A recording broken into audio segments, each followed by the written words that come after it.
Chapter 6. Belonging and Reverence. In this chapter, we shift from coping with emotions to cultivating meaning. When foundations shake, that which is not deeply rooted tumbles over. Modernity centers on the individual. A modern person's identity often has only a shallow rooting in vulnerable things like their immediate family, job, or economic or social status. Being the eye of the storm requires being rooted in a deeper and broader sense of belonging and identity. It means knowing and trusting in life-giving realities, seen or unseen, that are our source and our home. Here are the sections. Deep belonging. Belonging to something larger than yourself is a strategy for finding meaning and stability. Perspective. Invitation to earth listening. Emma Mary has found a way to help others to hear Earth's wisdom and love. So many precious jewels. An invitation to find wonder and beauty in everyday life through a simple precious jewel meditation. Perspective. A garden gift. LZ discovered a profound connection while planting fruit trees. The honorable harvest. Robin Wall Kimmerer invites us to be in a reciprocal and respectful relationship with that which sustains us. Perspective. Reconnecting with nature. Jay broke out of her modern scientific approach to experience the natural world more deeply. Now she offers groups to help others do the same. No simple acts. Finding meaning and value in everyday activities. Deep belonging. You are an island of forest in the desert canyon. Your fingers peninsulas stretched over empty space below. You offer my feet shade, soft earth, stones, pine cones, waving clumps of grass, and fertile dust.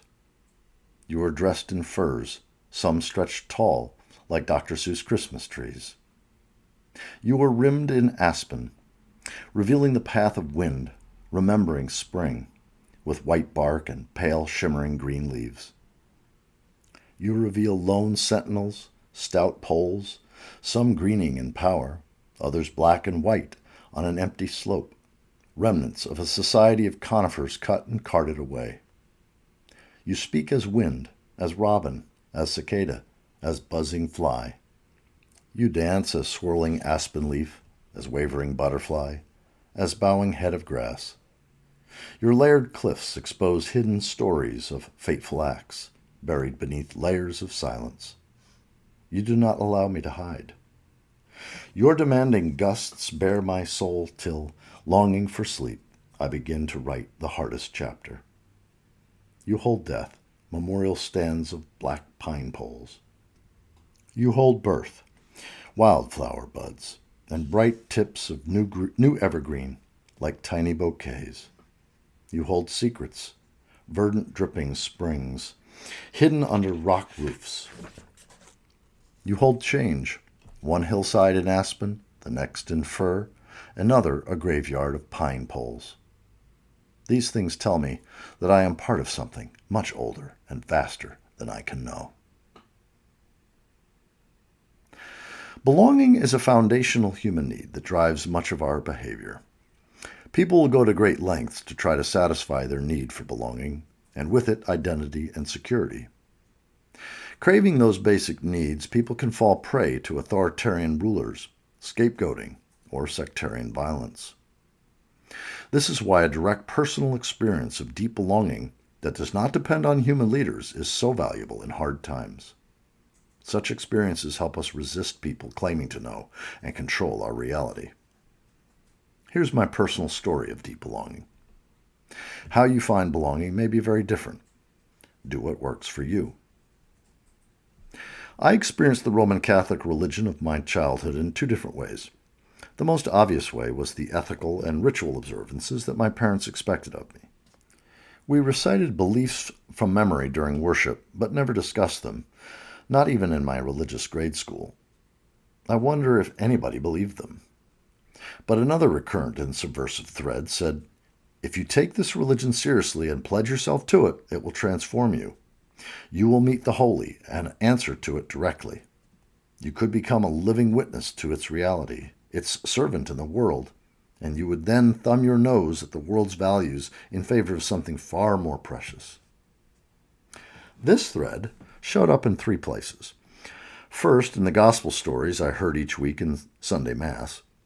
The interpretations may have been conventional, but the gospel stories of Jesus always carried invitations to mystery and countercultural values. Second, in the adventures of several of my elder relatives who had got the call to become priests or nuns. Finally, my grandmother's bookshelf held a handful of children's books about the lives of the saints. The plot of each book was pretty much the same. A young person encounters the sacred, then must disobey their parents, with much drama, to follow the call that they have been given. I was close to 30 and married before I had my own encounter with the sacred. I didn't disobey my parents, but I did thoroughly shock my atheist husband. That encounter with the sacred has shaped my life. Because I had already rejected the dogma I inherited, I never thought of myself as having a strong faith. Imagine my surprise when I took a spiritual gifts inventory years later and got the highest score on the gift of faith. What? Why? But on reflection, it made sense. That visionary experience of a loving and accepting Jesus still feels so real that I trust it entirely. I do not need belief. To quote Carl Jung, I don't believe, I know. Mysticism, first-hand experience of the sacred, is well known as a threat to religious authority. It is also a wellspringing of life and meaning for many, as it is for me. Seeking a foundation for my mysticism, I discovered Matthew Fox's creation spirituality. Fox was a Catholic priest who dove deep into the Bible and the Christian traditions to lift up threads of mysticism, social justice, and earth-based spirituality. He helped me to claim the non-human world as sacred. His earth-affirming theology was not tolerated by Catholic leaders, so now he is an Episcopal priest. Spending time with Matthew Fox and friends, I discovered a variety of agreeable practices to feed my hunger for experiences of the sacred, including dances of universal peace and Harner core shamanism. Journeying, Michael Harmer's foundational tool, invites relationships with the non-human world. His neo-shamanic system has allowed me to seek the counsel and power of compassionate helping spirits. My repeated queries to Jesus have been met with repeated assurances that he is okay with me seeking help and power from these other spirits. They are on the same team. I know I am never alone or without resources. Earth Listening with Emma Mary Gathergood and other participants has been a recent source of deep connection for me. I have a lifeline and a source of strength through my connection with the sacred as I understand it. I belong to something ancient, powerful, wise, and loving. Nothing can take that away from me. I am not unique. We are all connected. Our earth home is cloaked in a radiant web of life. What one does affects all. And in my culture, at least, we forgot. We forgot we are all connected. Now we get to relearn in a hard school. Please, find your deep belonging. Get it firsthand, or borrow it from someone who has faith or experience of the sacred, of wonder, of what matters most, of what endures. Don't get hung up on the language. That seems agreeable to you. If you need deep belonging, consider repurposing the tradition you were brought up in, if any. Every tradition has its glaring hypocrisies. Well, every tradition with a paper trail does. And every tradition entered deeply will challenge you to stretch further than you are comfortable going. If you were brought up in a certain tradition, that is the one you know best, so practicing it saves time. You already see its hypocrisies. That's convenient. And that tradition is the one whose demands you are well aware of, so you can spend less time fooling yourself that any spiritual path is free of challenges. These are the arguments that Chogyam Trungpa made to me in his book, Cutting Through Spiritual Materialism. He kept me Christian. Religion is not required for deep belonging. Do what works for you. Contemplating the non-human world, especially at very large and very small scales, is a practice many non-theists use. This kind of contemplation can create a state of wonder and trust. It can be a comfort when ecosystems and human systems and many lives are being lost. You can reflect on the following: being made of the dust of stars that died billions of years ago, hosting multitudes of ever-renewing cells and cells within cells in one human package, wondering what the rest of the universe is up to as we struggle with our predicament. The stories trees have to tell from their long lives. The stories stars have to tell from their longer lives. The stories insects have to tell from their short lives. And you are part of so many other wonders. Contemplate the ones that bring you deep belonging. Wider Embraces is a style of group meditation that explores our belonging at different scales. Many other forms of meditation and contemplation can also cultivate a sense of deep belonging. If you have access, physically immersing yourself in the non-human world can be another way of experiencing deep belonging. Your deep belonging will get tested when hard times come. Facing the storm means facing core questions of identity and meaning. What is required to make a good life? Who are we, really? Who are we if we lose familiar stories, identities, our home or livelihood, or our relationships? What kind of life is worth living when times are hard? A sense of self that can withstand the disruptions we face is found in wider and deeper identities than modernity has to offer. A secure sense of belonging to a family, community, place, culture, or spiritual tradition is an anchor in the storm of climate and social chaos. In the worship of the Great Mother, in the teachings of the Sun, in the songs of the priests and prophets, they forgot that the Great Mother walked barefoot to the well each morning, tended chickens, grew herbs, and minded her sister's children, that the Sun worked wood, stoked fires, knew the names of all the trees, judged them sound for working or suited for firewood, that the priests and prophets sang of hills dancing for joy, stars portending wonders, long treks through dry lands, and the discovery of a cool spring. They forgot. They exiled themselves from the garden and scarred the earth to build great stone halls grasping for the heavens. For they had judged the earth and her raiment and her friends a distraction from striving to obey, striving to belong, striving to buy safety, striving to avoid the fate of those judged not worthy. In the worship of the Great Mother, in the teachings of the Sun, in the songs of the priests and prophets, I remember dusty feet, gently shorn of worn sandals, dipped in cool spring water, flatbread flecked black from resting on glowing coals, messy births, sweaty farming, lusty singing, dancing under the stars I treasure. The earthen trail trod hard, the earthen cushion under oak shade, the sacred canopy of vast evergreens, the carpet of cool duff, the tree rings telling their tales of times beyond time, the tiny creatures sheltering in the crumble beneath a vast fallen giant, who were also the mother's beloved children, the dripping fruit that brings a smile. Perspective. Invitation to earth listening. Emma Mary lives near her beloved Malvern Hills in west central England. As a therapist and holistic life coach, she listens well to people. Recently, she started intentionally listening to the earth regularly and helping others do the same. She's been hosting Earth Listening Circles in the Deep Adaptation Forum since 2020. She repeatedly tells participants, "We say we love the Earth, but remember the Earth loves us too and wants to be in relationship with us." In our Earth Listening group, Emma Mary invites participants to visualize a beloved spot in nature, preferably a place close to home. She offers a brief reflection on a topic for the day, and then invites participants to listen to the earth for a 5-minute silent meditation. If they choose, people share briefly after the meditation. Reflections run the gamut, from self-aware insights to images and visions to conversations with non-human entities.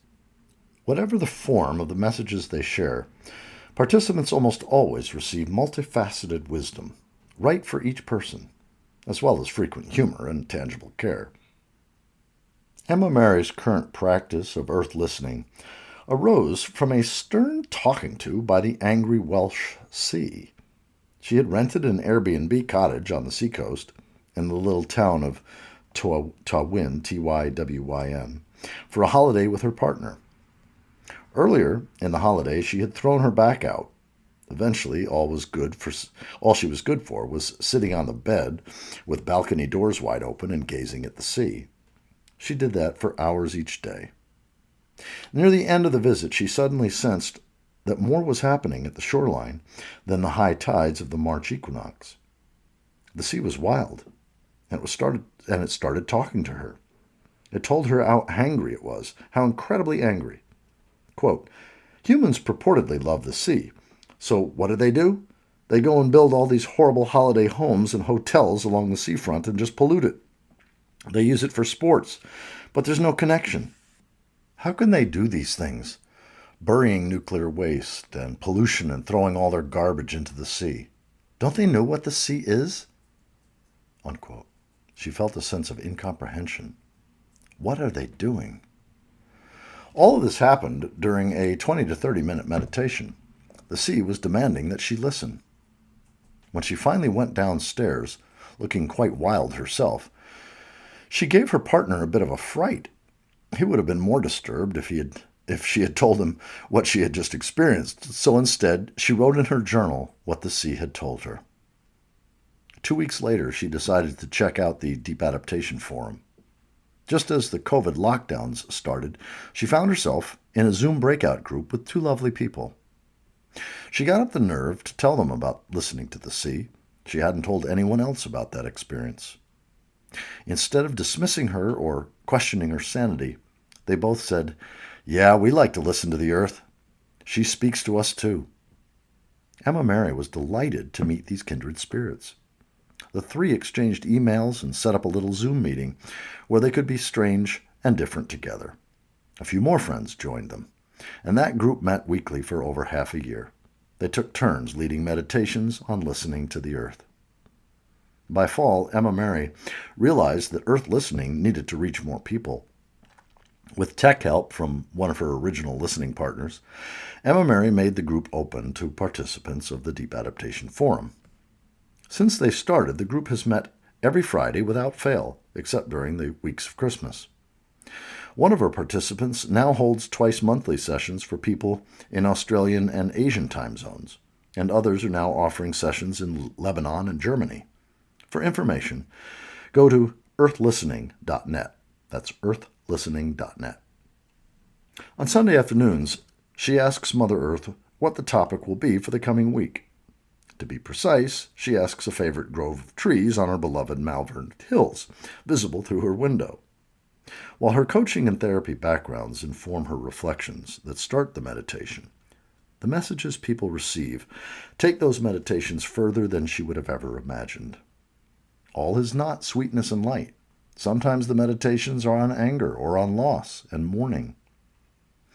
Many people have passed through the groups now. Some are regulars, some occasional. Emma Mary's approach is decidedly too out there for some people. Or is it? One curious person made it their task to visit every meeting listed on the Deep Adaptation Forum calendar for a certain week, or they would have never joined such a quote-unquote woo-woo group. That person had a transformative experience during earth listening. Emma Mary is continually learning, delighting in what nature discloses and what participants in her groups discover. She likes to remind us of this quote from Robin Wall Kimmerer, quote, "Knowing that you love the earth changes you, activates you to defend and protect and celebrate. But when you feel that the earth loves you in return, that feeling transforms the relationship from a one-way street into a sacred bond." Unquote. So many precious jewels. In my vision, I am swimming around a reef. I am led by my teacher to dive into a deep coral cave. Somehow, the cave is dry. The walls of this cave are encrusted with glittering, faceted jewels. My teacher begins plucking these jewels from the walls of the cave. Blue, pink, gold, green, violet. So beautiful.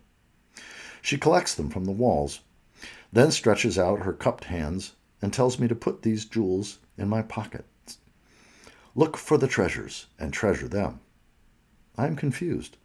I ask, what is my work? She smiles and sighs. This is not work. Honoring the beautiful, lifting up the beautiful, caring for the beautiful. And by the way, it's all beautiful. As she says this, my heart expands. Industrial consumer society has a motto: more. Its purpose is to make more, use more, and hoard more. We are promised more. Many of us expect more, demand more. We need more to have enough, to be enough, but it is never enough for long. Addiction, bitterness, debt, depression, or burnout can all come from chasing more. Beneath the cry for more is a vast emptiness. No matter how much money or how many possessions we collect, this hole remains empty and gaping. It is easy to believe that more is needed to fill this hole, but the hole is unfillable.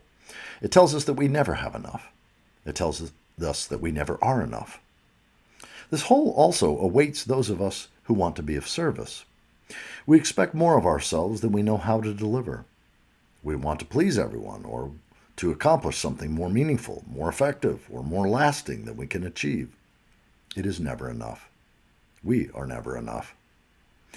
What is an antidote to the emptiness that demands more? For me, it is the perspective that the things that make up our ordinary lives are actually precious jewels. We too are precious jewels. Flawed, yes, but also radiant. When I see from the perspective that everything is a precious jewel, sparkling and wonderful, I am already incredibly rich and full of good things. I am immersed in a wondrous wholeness that fills the whole.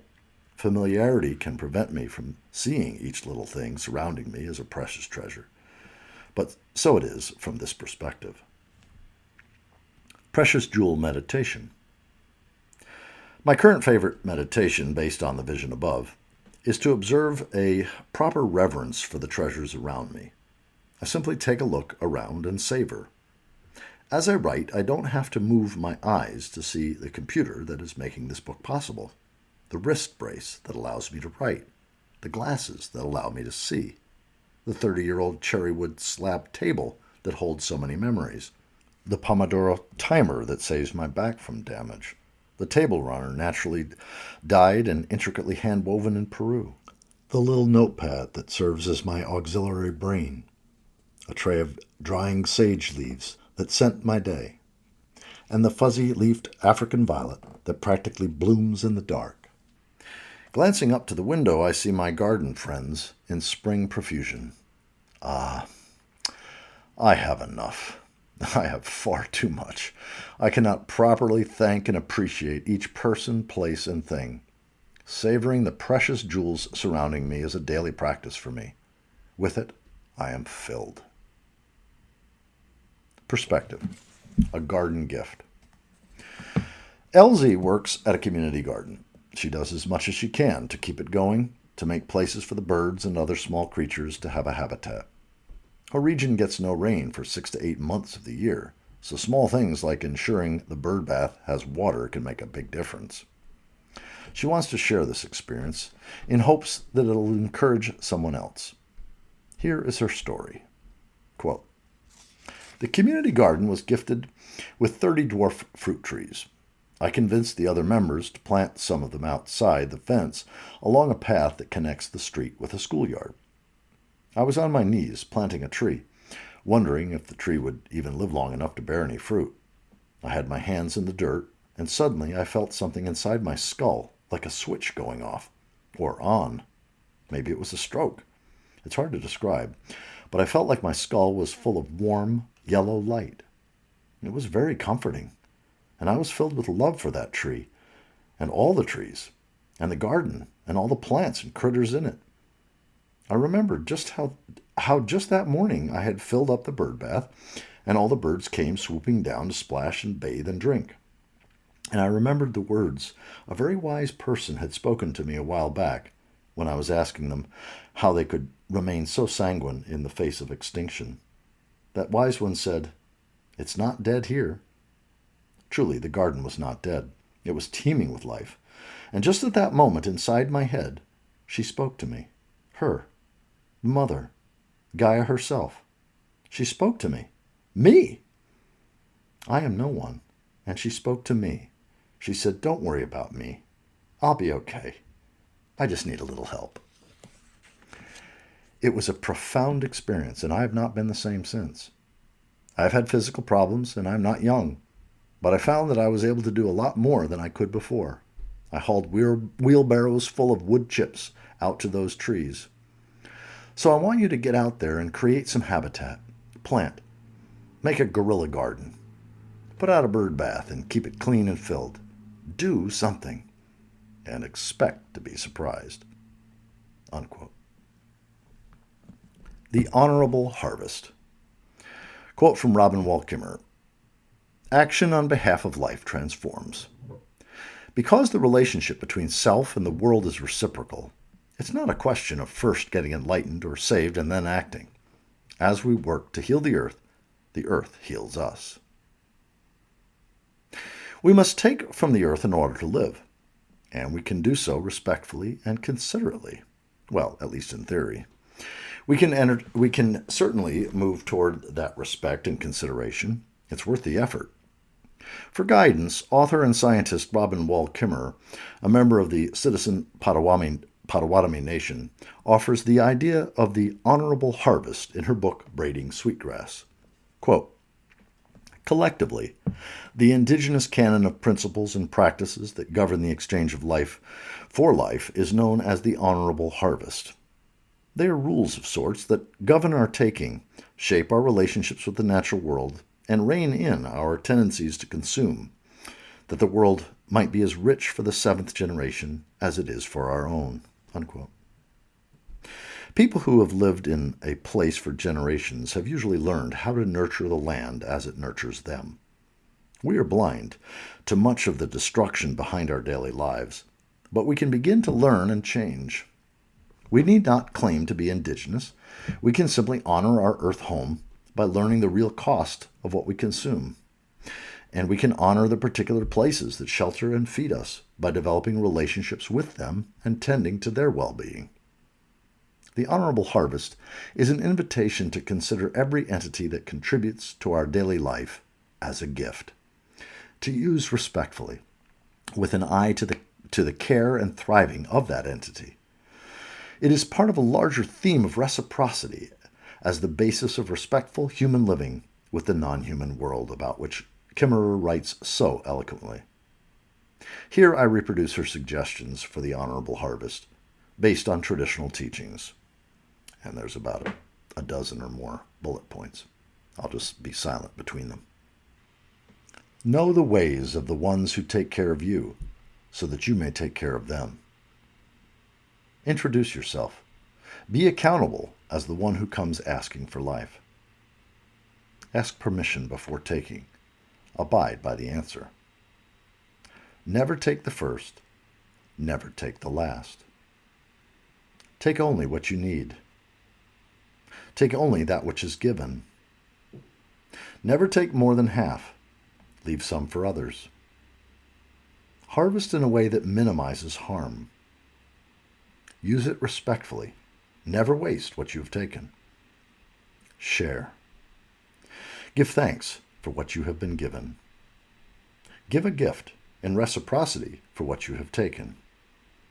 Sustain the ones who sustain you, and the earth will last forever. I gulp when I hear that last word, forever. Have we already shut down that possibility? But I don't need to know how far off the path I have strayed to start searching for my way back. Take what is given? How do we know what the earth home gives freely? If possible, we can ask traditional knowledge keepers what is appropriate to take, when, where, and in what quantities. Whether or not that is possible, Try having an imaginary conversation with the non-human entity you want to take, or just sensing its intention.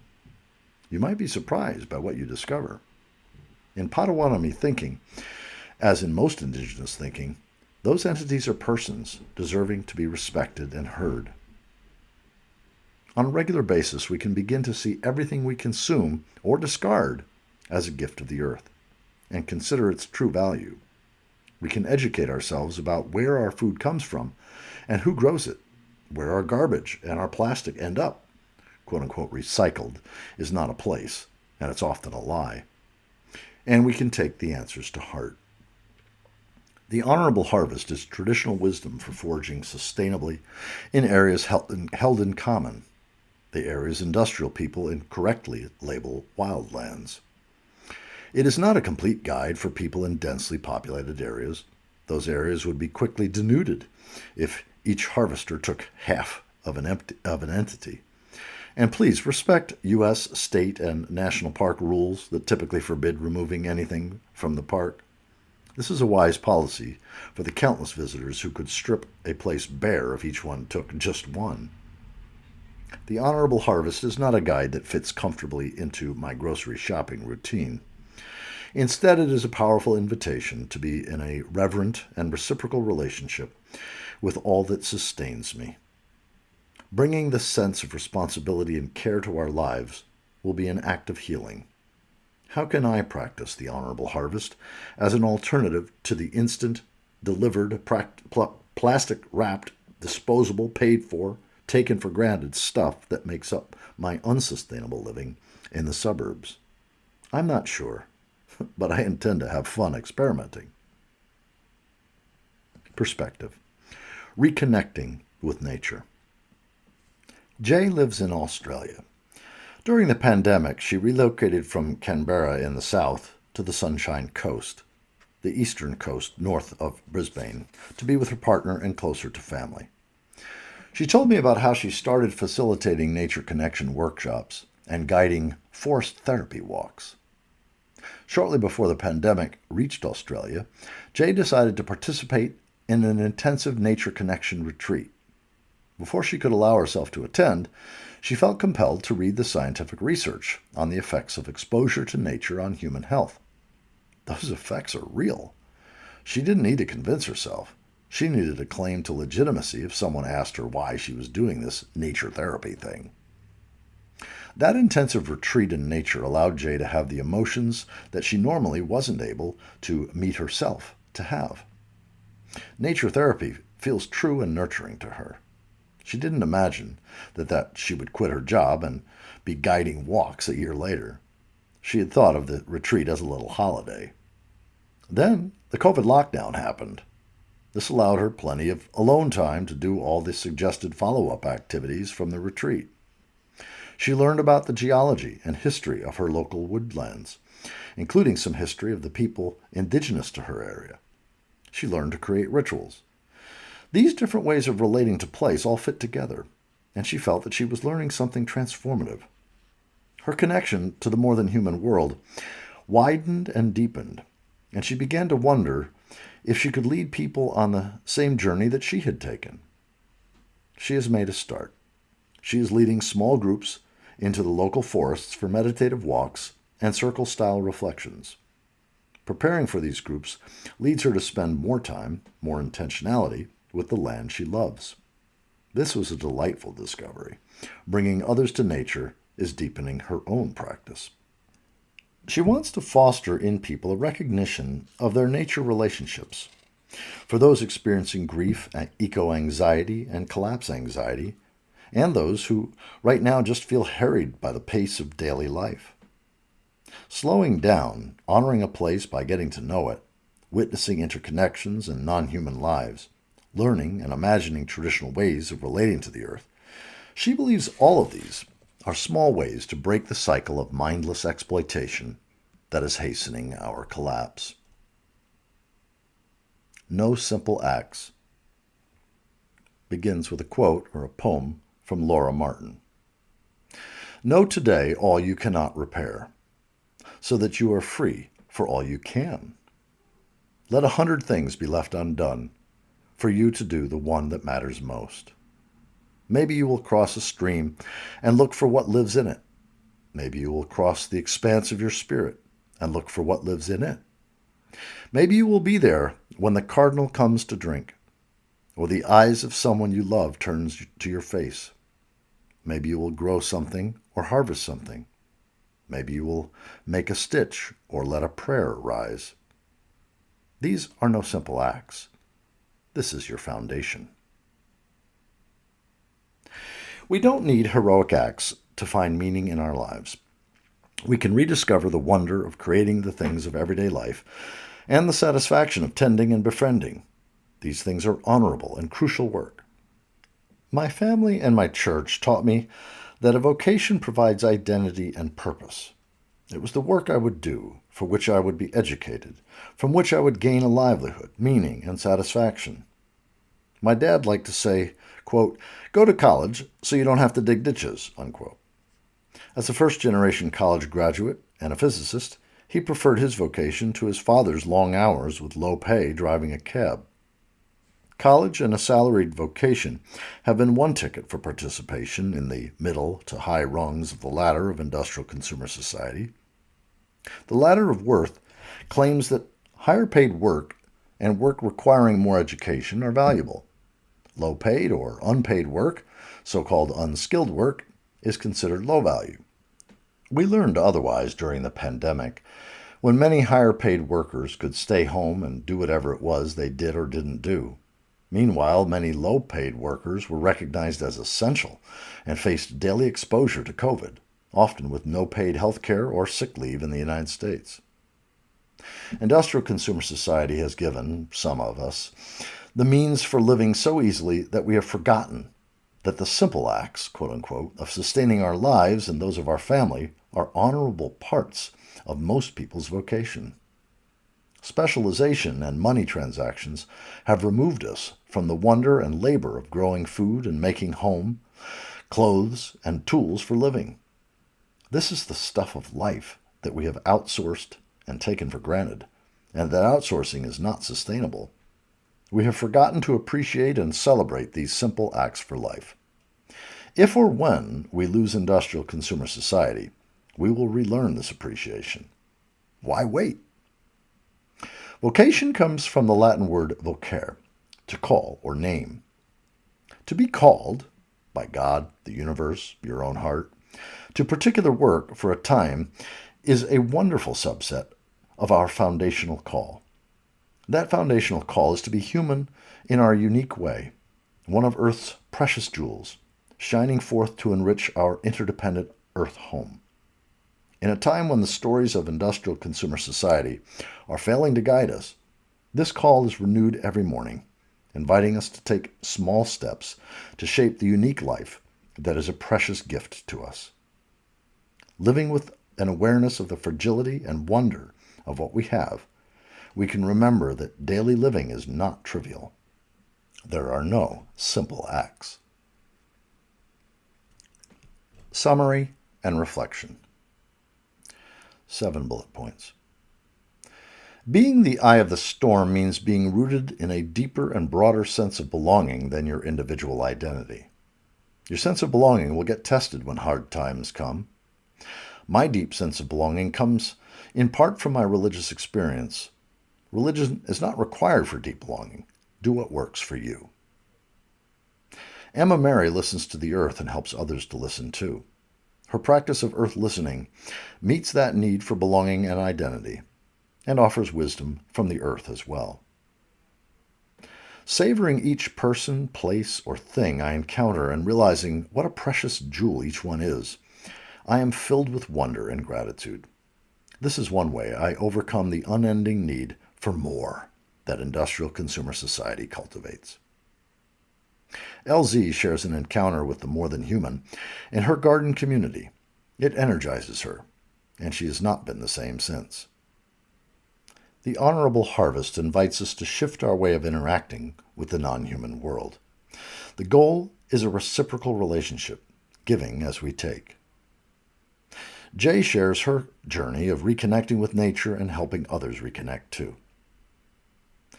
We can rediscover the wonder of creating the things of everyday life and the satisfaction of tending and befriending. These things are honorable and crucial work. There are no simple acts.